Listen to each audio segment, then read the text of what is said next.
అనుక్షణం ప్రజల పక్షం 95 న్యూస్ కి స్వాగతం. ముందుగా హెడ్లైన్స్.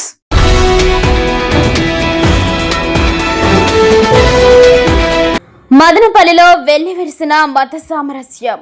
అయ్యప్ప స్వామి భక్తులకు శిక్షా కార్యక్రమం నిర్వహించిన హెల్పింగ్ మైండ్ సభ్యులు.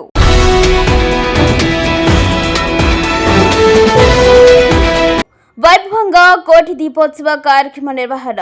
నెహ్రూ బజార్ శాస్త్రి వీధి సర్కిల్ నుండి మంగళి వీధి సర్కిల్ వరకు కోటి దీపోత్సవ కార్యక్రమం నిర్వహించిన స్థానిక మహిళలు.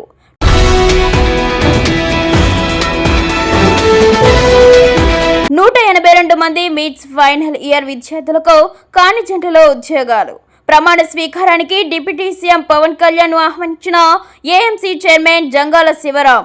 ఇక డీటెయిల్స్ చూస్తే మదనపల్లి పట్టణం స్థానిక శాస్త్ర వీధి సర్కిల్ నుండి మంగళగిరి సర్కిల్ వరకు కోటి దీపోత్సవ కార్యక్రమాన్ని వైభవంగా నిర్వహించారు. స్థానిక మహిళలు పెద్ద ఎత్తున కోటి దీపోత్సవ కార్యక్రమంలో పాల్గొన్నారు. కార్తీక మాసంలో పవిత్రంగా నిర్వహించే దీపోత్సవ కార్యక్రమాన్ని మదనపల్లి పట్టణంలో నిర్వహించడం పెద్ద ఎత్తున ప్రజలు తరలివచ్చారు.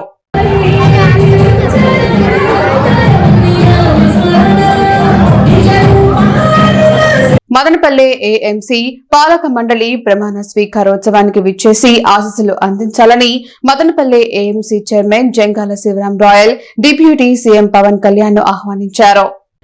పలమనేరు సమీపంలోని ముసలిమడుగు అటవీ ప్రాంతంలో కుంకి ఏనుగుల శిక్షణ కార్యక్రమానికి విచ్చేసిన డిప్యూటీ సీఎం పవన్ కళ్యాణ్ శివరాం రాయల్ మర్యాద పూర్వకంగా కలిసి అరుదైన పుస్తకాన్ని బహుకరించారు. ఏనుగు దాంగ్ ఉపయోగించి చేసిన అరుదైన పుస్తకం కలప వాడకుండా ప్రపంచంలోనే అత్యంత అరుదైన పుస్తకం ఇదే. దీనిని పవన్ కళ్యాణ్ కు బహుకరించారు. పుస్తకాన్ని అందుకున్న డిప్యూటీ సీఎం పవన్ కళ్యాణ్ పుస్తకం గొప్పతనాన్ని అడిగి తెలుసుకున్నారు. ఏఎంసీ పాలక మండలి ప్రమాణ స్వీకారంపై అడిగి తెలుసుకున్నారు. మదనపల్లి సమీపంలోని Madanapalle institute of technology and science 2026 graduating batch నుండి 182 మంది బీటెక్ ఫైనల్ ఇయర్ విద్యార్థులు ప్రముఖ ప్రపంచ ఐటీ సేవల కంపెనీలలో ఒకటైన కాగ్నిజెంట్ టెక్నాలజీస్ లో ఉద్యోగాలు పొందినట్లు కళాశాల ప్రిన్సిపల్ డాక్టర్ పి రామ్నాథన్ తెలిపారు. ఈ అద్భుతమైన విజయం విద్యార్థుల అంకితభావం, అధ్యాపకుల మార్గదర్శకత్వం, నాణ్యమైన సాంకేతిక విద్య మరియు పరిశ్రమకు సిద్ధంగా ఉన్న నైపుణ్య అభివృద్ధి ఎంతో దోహదపడిందని ఆయన అన్నారు. CSE 72, CST 35, CAI 38, cyber security 9, data science 13, ECE 11, EEE 2, MTech CSE 2 విద్యార్థులు ఎంపిక అయినట్లు వీరికి గరిష్ట ప్యాకేజ్ సంవత్సరానికి 6.75 లక్షలు మరియు కనిష్టంగా 5.5 లక్షల నుంచి 4 లక్షల వరకు ఉంటుందని ఆయన అన్నారు. ఎంపిక అయిన విద్యార్థుల్లో Mids deemed to be university founder మరియు chancellor doctor N Bhaskar Chowdary, pro chancellor N Dwarakanath, executive director కీర్తినాథుల్లా, vice chancellor doctor C Yuvaraj, డీన్లు, విభాగాధిపతులు మరియు ప్లేస్మెంట్ ఆఫీసర్లు తదితరులు అభినందనలు తెలియజేశారు. మదనపల్లి ఏఐటియుసి కార్యాలయంలో నేడు ఏర్పాటు చేసిన సమితి సమావేశానికి మున్సిపల్ వర్కర్స్ యూనియన్ రాష్ట్ర ప్రధాన కార్యదర్శి పోరు మామిల్లా సుబ్బారాయుడు ముఖ్య అతిథిగా పాల్గొన్నారు. ఈ సందర్భంగా ఆయన మాట్లాడుతూ సఫాయి కర్మచారి కమిషన్ మున్సిపాలిటీలో పనిచేస్తున్న కార్మికులకు జీవో నెంబర్ 190 ప్రకారం సొంత ఇళ్లను నిర్మించి ఇవ్వాలి. చెత్త తరలింపు వాహనాల లోన్లు మినహాయించాలి. మున్సిపల్ కార్మికులు నివసిస్తున్న నివాస గృహాల్లో మున్సిపల్ ట్యాక్స్లు, కరెంటు బిల్లులు వసూలు చేయరాదు. పారిశుద్ధ్య కార్మికులకు, అట్టడుగు వర్గాల పేద, బడుగు, బలహీన వర్గాల కార్మికులకు కేంద్ర ప్రభుత్వం ప్రవేశపెట్టిన అటువంటి పథకాలను సక్రమంగా అమలు చేసేలాగా కమిటీని ఏర్పాటు చేసి కార్మికుల్లో అవగాహన కల్పించి సంక్షేమ పథకాలు కార్మికులకు నిందించే విధంగా ఏర్పాటు చేయాలి. ఎన్నికల ముందు రాష్ట్ర ప్రభుత్వం కార్మికులకు ఇచ్చిన వాగ్దానాలను వెంటనే నెరవేర్చాలి.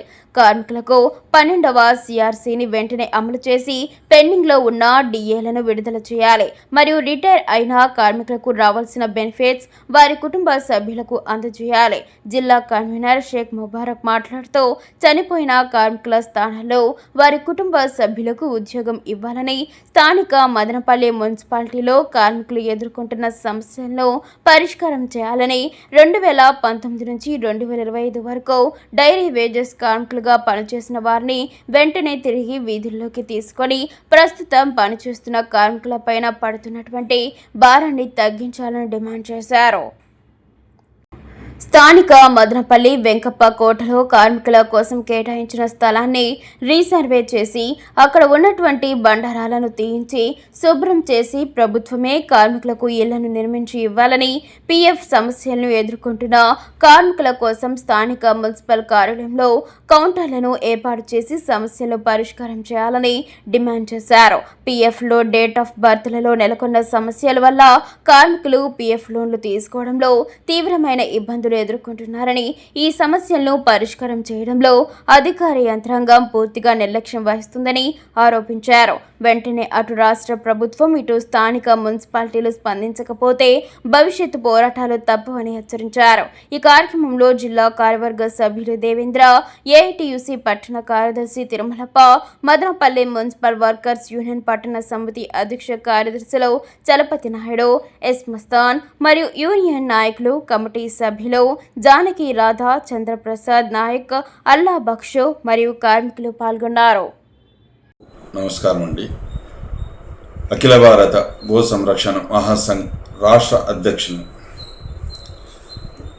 ముఖ్యంగా ఈరోజు ప్రెస్ మీట్ నిర్వహించడానికి కారణం ఏమంటే, మంచి మనిషి, మానవత్వానికి మారుపేరైనటువంటి ఎందరికో మంచి మార్గాన్ని చూపించిన వేమన సతీష్ మాజీ తానా అధ్యక్షుల వర్యులు, వారి మీద కొన్ని ఆరోపణలు, ఏదో ఆయన మీద కొన్ని ఆరోపణలు వస్తున్నాయి 2 రోజులుగా.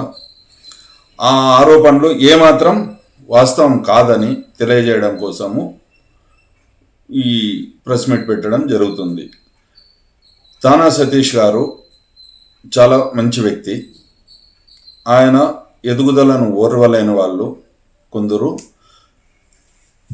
కోడూరు నియోజకవర్గం, రైల్వే కోడూరు నియోజకవర్గం సుధా మాధవి గారి చేత నిజాయితీ మంచితనానికి మారుపేరైన తానా మాజీ అధ్యక్షుడు టీడీపీ నాయకుడు వేమన సతీష్ పై వస్తున్న ఆరోపణలు పూర్తిగా అవాస్తవమని అఖిల భారత గో సంరక్షణ్ మహాసంఘ్ ఏపీ అధ్యక్షుడు వేంపల్లి అఫ్రష్ స్పష్టం చేశారు.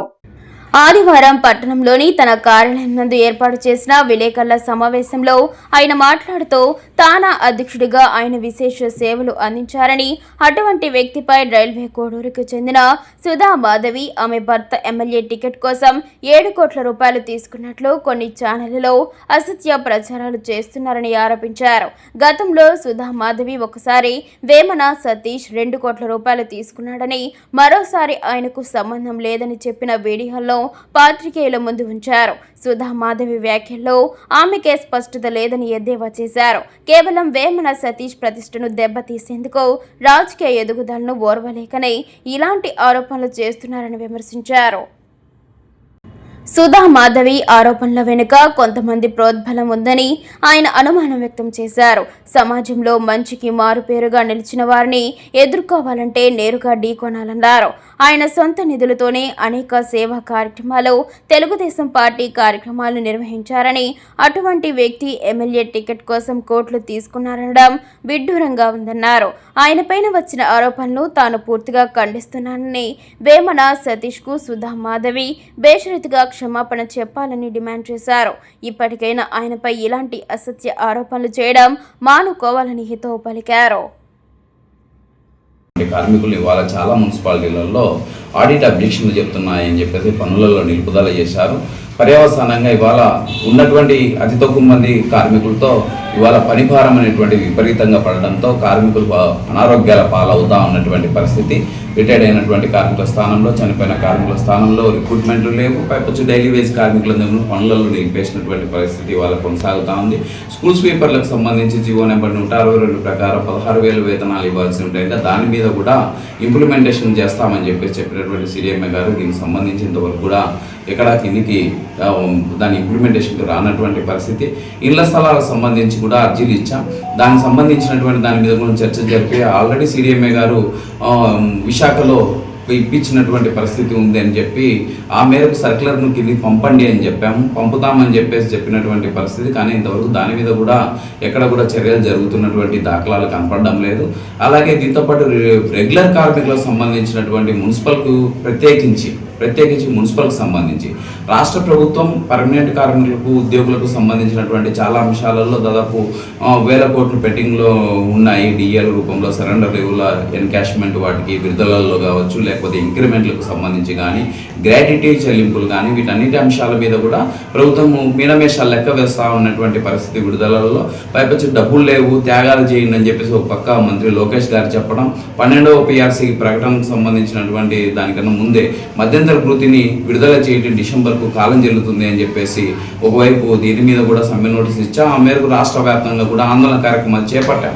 దీనిలో చర్చలలో జరిగినటువంటి వాటిల్లో 36,000 37,000 కోట్ల పెండింగ్లో ఇవాళ తగ్గించుకుంటా అన్నింటినీ ఇచ్చుకుంటా వచ్చి ఇవాళ రాష్ట్ర ప్రభుత్వం 24,000 కోట్లు మాత్రమే పెండింగ్లో ఉన్నాయి. వాటిని కూడా తీరుస్తామంటే విడుదల చేసినటువంటి బ్యాలెన్స్లలో వాటిల్లో మున్సిపల్ కార్మికులకు ఏ ఒక్క కార్మికుడు కూడా ఒకరికి కూడా రిటైర్డ్ అయిన కార్మికులు 2 ఏళ్ళుగా రిటైర్డ్ అయిన కార్మికులకు గ్రాట్యుటీ ₹1 రానటువంటి పరిస్థితి.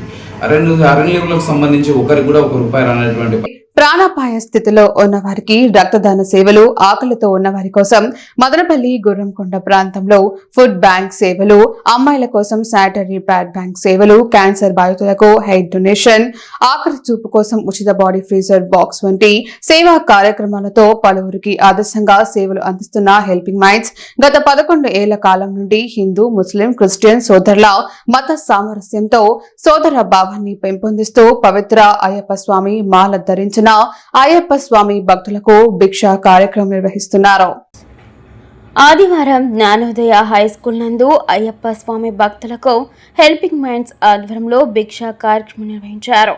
ఈ కార్యక్రమం మొదలు అయ్యప్ప స్వామి చిత్రపటానికి పూజ నిర్వహించి హారతి ఇచ్చి కార్యక్రమంలో పాల్గొన్న అయ్యప్ప స్వామి భక్తులకు హెల్పింగ్ మైండ్స్ బృందం అన్నదాన వితరణ చేశారు. హెల్పింగ్ మైండ్స్ సేవలు మరువలేనివని, సేవా కార్యక్రమాలతో పాటు ఆధ్యాత్మిక కార్యక్రమాలు చేపడుతున్న హెల్పింగ్ మైండ్స్ బృందాన్ని అయ్యప్ప స్వామి భక్తులు కొనియాడారు. హెల్పింగ్ మైండ్స్ వ్యవస్థాపకుడు అబూబక్కర్ సిద్దిక్ మాట్లాడుతూ ఆనవాయితీగా ప్రతి ఏటా సోదరాభావంతో మత సామరస్యాన్ని పెంపొందిస్తూ అయ్యప్ప స్వామి భక్తులకు భిక్ష కార్యక్రమం తమ సంస్థ సభ్యుల సహకారంతో నిర్వహిస్తున్నట్లు పేర్కొన్నారు. ఈ కార్యక్రమంలో హెల్పింగ్ మైండ్స్ సభ్యులు ఖాదర్ ఖాన్, సునీల్, హనీఫ్, సమీర్, కమ్మల ఆనంద్, నవీన్, సాయి దీపక్, రాహుల్, అమీన్, సైసావలి, ఉమర్, రెడ్డి, శేఖర్ తదితరులు పాల్గొన్నారు. అనుక్షణం ప్రజల పక్షం 95 న్యూస్ ఇంతటితో సమాప్తం. తిరిగి రేపటి బులెటిన్లో మళ్ళీ కలుసుకుందాం. అంతవరకు సెలవు. నమస్కారం.